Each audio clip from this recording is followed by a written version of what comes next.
Dear Black people, here we go. I would like to personally apologize to you guys. For years, I used to judge your guys' hair. Like, I see like little tiny little balls of white stuff just floating throughout your hair. Hi lovelies, welcome back to my channel and Merry Christmas in advance. If you're new here, my name is Belinda Strana. Thank you so much for all the love and support. To my returning subscribers, to those people that share my videos, give commentaries, and also educate each and every one of us, you guys are the real MVP. I across these stitches on my For You and I thought to share where this pan-colored woman who probably have a biracial is all out to apologize to the Black people for mocking their hair. She also used her son as a case study, talking about how it's so difficult to maintain black hair. She even goes as far as to do other experiments and also apologizing and making it look like our hair is a struggle, although even if we know about that, but she's shoving it around the faces of her son. Lovelies, I'm just going to roll the clip as well as some of other stitches I was able to put together. Please leave me your own thought in the comment section of what you think of this video. Please do not forget that we do not support any form of bullying and harassment. We are just here for educational and informative purposes. All right, lovelies, let's dive into the stitches and we are going to come back to talk about it. Dear Black people, Here we go. I would like to personally apologize to you guys. For years, I used to judge your guys' hair. Like, I see like little tiny little balls of white stuff just floating throughout your hair. And I would say, don't they ever comb it and wash it? And I used to make fun of you guys because you would never like get your hair wet. And I used to scoff at you guys because your hair would be like so oily looking. And I want to apologize for that. Because now I understand what you all go through. Now my son, he's not 100% black. He is mixed. And I brushed his hair, I washed his hair, and I combed it out, and I'm still getting out tangles, I'm still getting out little hairballs, I'm still getting out little fuzz balls, I'm still getting out pine needles because he decided to put pine needles in his hair. And when I have it combed out and it gets wet, it shrinks to his head. And it is a nightmare to comb through. And this, ladies and gentlemen, is the birth of another tragic biracial. Tisk, tisk, tisk. You starting off a video talking about dear Black people. Like, when y'all do that, I just be like, oh boy, what are you going to ask us for? What are you going to ask us for? What are you going to ask us for? These clear women love to have biracial children. They love to take the BBC, and then they don't know how to manage the hair. They complain about it. And I personally feel like if you're not in any type of community with other Black women, like that's your friends, like where's your baby daddy or your husband or your fiance? Where's his sisters, his aunts, his cousins? Like, how is it that you have no proximity to an actual Black woman that you know in your life that would want to help you because you all are in some type of relation with each other? I never understood that. And then she says it's a nightmare. You're saying that in front of this baby. And you're saying it now. Some people probably would be like, oh, he doesn't understand what's going on. Like, kids, like, these are their formative years. Is from like 0 to 5 is when like their self-esteem, their personality, how they see the world, how they view themselves, like that is what's forming. And your mom is the first like God-like deity that you know. So her opinions heavily influence how you look at yourself and how you navigate through the world. And this is why we say, like, a lot of biracials that's raised with the clear moms, you know, they have the most identity issues. It's because they grow up with mothers that did not do the homework, don't really care to learn, criticize them a lot, and treat them like accessories. It's just, the list goes on and on. Let alone a lot of these women be racist. Just because you taking some Black does not mean that you like Black people. We got to just start there, because these people. Then at the end she's like, oh, it's just a shrinkage, I can't deal with the shrinkage. Ma'am, that's what Black hair does. You have to let his hair do what it does. Like, what are you gonna do? Give him a perm? Try to have it straight and blown out? He doesn't have your hair texture. You decided to get with a man with a kinky hair texture. Like, what do you, I don't know what, like, it's like the delusion for me. And she's like, oh, it just shrinks up. What could I do? What could I use? Like, bitch, don't ask us for help. I'm tired. And there's women in the comments, oh, my son here does it. I keep my hair son cut low. These people don't even give a damn about you. They don't like you like that. Not all, because some of them are cool, but a lot of them, and especially the way she's talking, how I used to talk about you guys because you never like to get your hair wet. Yeah, I'm sure that's not the only thing you were saying about the black people in the black community. Like, she's the type to be like racist and like do the little microaggressions, but then be like, oh, well, I have a black son, so I can say that. Well, I slept with a black man and I let him shoot my club up, so I can say that. That's what it's given. Like, why would you say that your son's hair is a nightmare to deal with? That's horrible to say about a child. Like, children are like sponges. He's going to internalize that. She's saying it now when he's young. She's going to continue to talk like that around him and to him when he gets older. Basically making his hair to be a problem. I mean, he could cut it. And if it was a girl, I would feel even worse for the child. But it's a little boy, so I don't know. You know, boys don't have as many issues when it comes to like their hair and their hair texture and texturism and featurism as girls do. But what y'all think about this? Spread love is the Brooklyn Way. Dear black people, Here we go. I would like to personally apologize.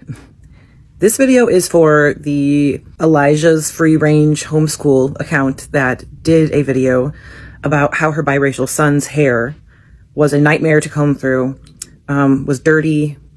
Yeah, this video is for you, because if you can't tell, I was your kid. I had a white mom. My brother and I are both biracial. I want you to know that the words that you're using to describe your child's hair, like a nightmare, dirty, the way you make a big deal about how frustrating his hair is to clean, he hears that. He hears that. And you might think he's too young to understand, but on some level, he knows that you're frustrated when you're doing his hair. And I'm here to tell you that if you don't cut that out, you are going to mess him up for the rest of his life. I grew up hearing how difficult my hair was. I burned my hair. I scorched it within an inch of its life because I thought that being straighter would make it easier for my mom, for my family, for anybody to deal with. It wasn't until I got to college, seeing natural hairstyles everywhere, it wasn't until then that I realized that I only ever thought of my hair in the context of what other people thought about it. Straighter is easier, straighter is cleaner, straighter is prettier. I never thought about my natural hair was always something that had to be fixed. It never occurred to me that my natural hair was just, this is the way that my hair grows out of my head and this is how it is supposed to be. I never had that thought. I always thought that it was something that it had to be maintained into something straighter. I'm 37 years old and I'm still not completely over my hair trauma. So please start thinking about the words you use about your kid's hair. Tell him how beautiful his hair is, because it's gorgeous. He might not ever see that video, but he hears the words that you're saying coming out of your mouth. If you don't start celebrating his hair now, he's going to have a really hard, long road ahead of him, and you're going to be the one that put him on that road. Do you really want that for him? Just do better. So this is how you create another biracial kid who's going to grow up dealing with identity issues. The moment someone starts a video with "Dear Black People," I already know it's about to go left. And this woman is a perfect example. She has a biracial child, clearly loves dating black men, but somehow has zero connection to any black community. No black women friends, no sisters-in-law, no aunties, nobody around her who could help her understand her own child's hair or identity. Make it make sense. And then she calls her child's hair a nightmare. She says it right in front of him like he can't understand. But kids absorb everything. 0 to 5 is when their self-esteem and how they see themselves starts forming. And your mother is literally your first God figure. Her words shape everything. This is why so many biracial kids raised by non-black moms struggle. The moms don't do the homework, don't understand the hair, criticize things they don't know, and sometimes treat their kids like accessories. And the truth is, just because you date someone black does not mean you actually like black people. Some of these women still hold biases, still make microaggressive comments, and then hide behind, well, I have a black son. That's exactly the energy she's giving. And the part that really got me, she's stressing about shrinkage. Like, ma'am, that's what black hair does. He doesn't have your texture. You chose a partner with curls and coils. What did you expect? A perm? Straight hair every day? The delusion is wild. And then the comments are full of people enabling it, talking about cutting their kids' hair off instead of learning how to care for it. Meanwhile, this child is hearing his mom call his hair a problem. That sticks. That becomes a part of him. So yeah, what do you think about this? Because I have thoughts, and the more we talk about it, the more patterns start showing. Hello, Marissa, is it? You don't know me, but your video came across my FYP, and I thought I would tap in, as I'm sure you don't follow very many Black creators, or you would not have made said video. I figured I would tag you so that I can make sure this gets to you. I would try to attempt to help you understand why you feel like you're being attacked and called racist for the video regarding you saying you are thanking the universe that your biracial child inherited your Scandinavian hairline. As a white woman, which you are, married to a Black man, you said that you were so thankful that your biracial child inherited your Scandinavian hairline. You opened a very large can of worms without even realizing it. See, I understand that what you said you think was harmless, but that's surface level. Let's dig a little deeper. To you, what you said was just a mom complimenting the features that you recognized in your child, but it's more than that. See, there is a long, ugly history behind what kind of features get praised, celebrated, and glorified versus the features that get demonized. See, historically, white features, right? Straight hair, a Scandinavian hairline, thin noses, lighter eyes, fairer skin, and blonde hair have been historically uplifted as beautiful, becoming the standard of beauty. While Black features like coarser hair, kinkier hair types, broader noses, darker skin, dark eyes, thicker bodies, have all been demonized. So when a white parent publicly highlights relief and gratitude of her biracial child inheriting a white attribute or shows relief in her inherited white features, it's not just about personal preference anymore. It's tied to a much bigger cultural narrative of anti-Blackness and colorism, featureism, texturism. That's why people were in your comments saying, what an odd thing to say. Because what you said read to the audience like, thank God my kid didn't end up with a Black hairline. Not a cute look. And now we have your response where you are saying, well, why can't a white woman married to a Black man love his chocolate skin and be proud of both my mixed child's Black and white features equally? You see, problem number one is when white people describe Black people's skin, or describe anyone with dark skin for that matter, using food descriptors like chocolate, that's when it starts to cross into fetishization, especially when it's paired with celebrating whiteness in contrast.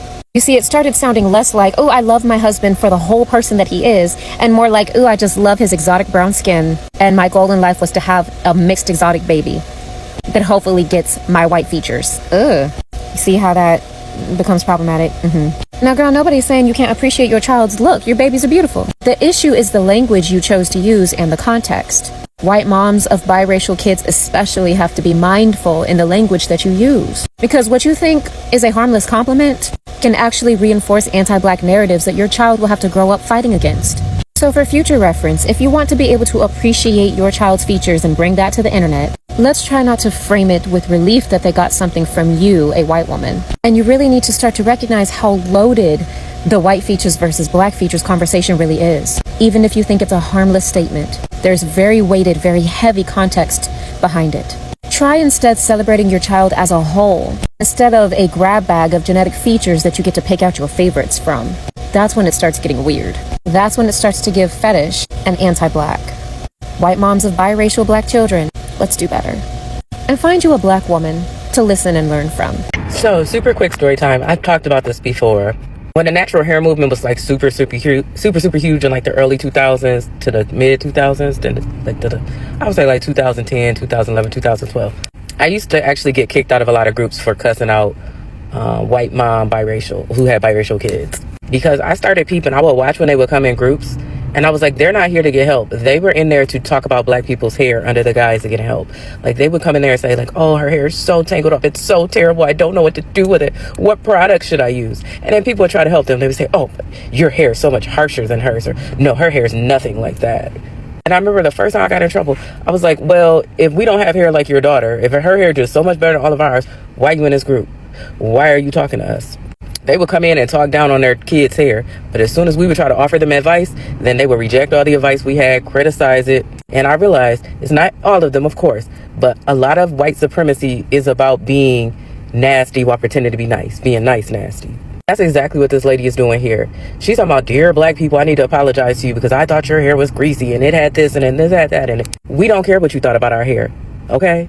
Number two, she's got a biracial son. So she's sitting there saying all this stuff in front of him, talking about, no, I got my biracial son. I see what you guys go through. We're not going through nothing. It's our hair, boo. Like, she still thinks it's terrible. She just thinks now that she has spread her legs for a black man, and it's crazy that you spread your legs for somebody and you thought our hair was terrible, but okay. So spread her legs for a black man and had her own baby, and now she has a passport to come in and say the stuff she really wanted to say about us all along. And the fact that she even got on social media, if you have a half black child, that means you got black family members or associates. I don't know if you still with your baby daddy. She's some freaky homeschooling, funny looking white lady. I don't know if that person's still with her. But why don't you go tell them that? Why don't you go pull up on his sister and tell her how you thought her hair was nasty and greasy? You won't, because you're going to get slapped back to your homeschooling house.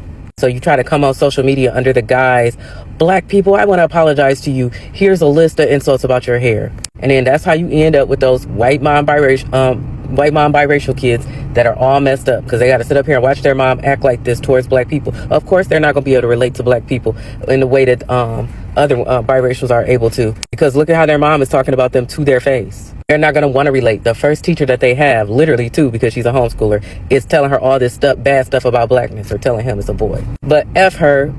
I really, honestly, like I said, I used to get kicked out them natural hair groups. I don't want to get a TikTok violation, so I'm not going to say what I really think about her. But stay out of black people business. If you think having a biracial baby mean you can come up and talk to us any kind of way, go say it to your baby black relatives first and see what happened to you. Of this, I think this kind of stuff happens every Eke Market days.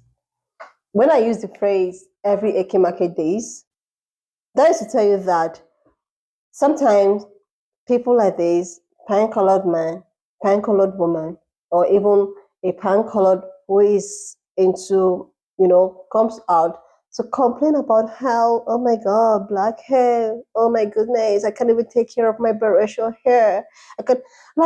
Sometimes I keep asking myself, is it that before you get into your relationship, is it that you don't make your research? You don't know that, oh, okay, there is something that you have to do. Like, why would you even be so comfortable to come on the space of social platform to rant this about your offspring?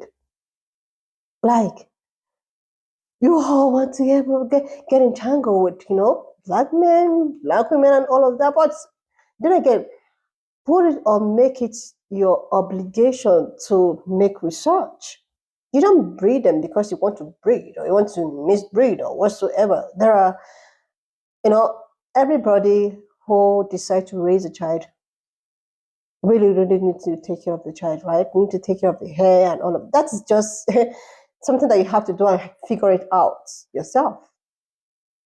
This particular stage actually reminds me of a particular stage of this HB wherever couple came out, went to adopt a black child.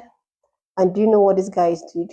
They're actually, couple. They adopted this black child. And after which they came, set up their camera, and they were like, oh, dear black people, we just adopted our baby. He's a black child. And we have been trying to look for how to take care of their fussy hair. Please, you can just help us to get any recommendation of how we can take care of this, of our black. I was like, you are a pan-colored person. You are even a male pan-colored person with your male partner. You decided that you want to go adopt a child. You went over there. You seeked for a black child. Like, adopt any child you want, right?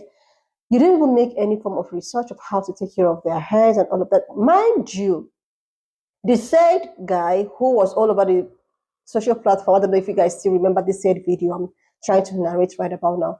This said guy went ahead to adopt a very young, think about 2 to 3 months old, whose hair is not even a fussy already. Like, when you give birth to a child, the child don't automatically have a fussy hair. No, it's when they grow they have fussy hairs. A black child, but this guy's already looking for cancer products, looking for all manner of products for a child of 4 months. That's to tell you that some of them, I'm not saying that majority of them does not have good intention, but there are some that have a very bad intention. They just want to fantasize, or they just want to have that feel. They just want to like know how it feels to have, like, I don't know. Seriously, I know this woman. Look at what she's actually doing. So what makes you think that when this boy grows up, this boy wouldn't maybe hate his hair? Wouldn't, that's how safe HATE comes about.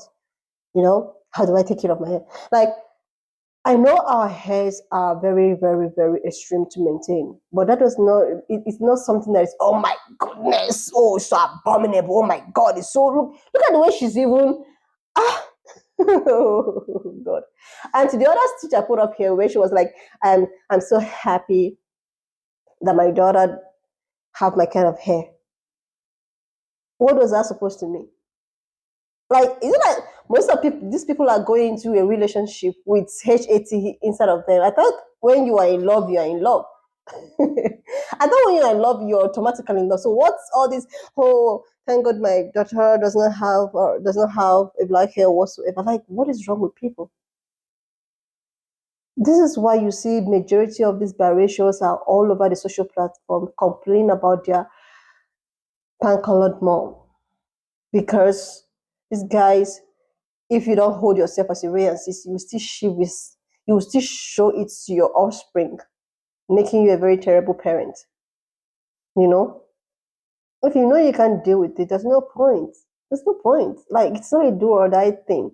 We just go for what your usual, or that, the internet, you can just make your own research. Don't just make it as, oh my God, oh my goodness, what kind of hair is this?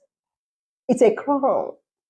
The other day, I stitched a video about a guy who was denied a job, or who was actually sacked from a job because of his hair. Like, this is a crown. The description is in the Bible. It's in the Bible. Yeshua has a hair like a wool. Yeah, so it's a crown.